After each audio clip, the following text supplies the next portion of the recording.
একটু পরে দেখুন দেখুন এই হচ্ছে কড়াইশুটির স্টাফিং। এতেই কি এই পুরোটা হয়ে যাবে? হ্যাঁ, এটা আবার মাখতে হবে। দেখুন দেখুন আমরা কি বলতো এখানে অল্প অল্প করে এটা তো শীতকাল বলে কড়াইশুটির কচুরিটা পাওয়া যায়, এটা কি গরমকালেও কি পাওয়া যাবে দিদি? গরমকালেও পাওয়া যাবে। তোমরা গরমকালে একদিন এসে ঘুরে যেও, খেয়ে যেও কড়াইশুটির কচুরি। মানে তখন পাওয়া যায় কিনা সেটা দেখার জন্য, তাই তো? একদম একদম। দেখুন আর এখানে যে দেখলাম যে ছাতুর কচুরি, এটাও কি রাখো? ছাতুর কচুরিটা তোমার হচ্ছে আমরা প্রথম যখন ওপেন করেছিলাম দোকানটা। কতদিন হয়েছে দোকানটা? আমাদের 6 মাস এখনো হয়নি, 21শে জুলাই আমরা ওপেন করেছিলাম।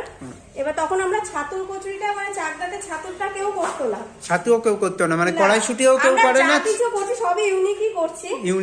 তারপরে করলাম হচ্ছে রাধা বল্লভীটা করলাম আমরা। তারপরে রাধা বল্লভী দেখলাম যে এটা শীতের মরশুম, তো একটু কড়াইশুটির কচুরিটাই করা যেতে পারে। আর দাম কত রেখেছো একটু বলে দাও? একটা 7 রেখেছি, আর যারা 3টে খাবে তাদের জন্য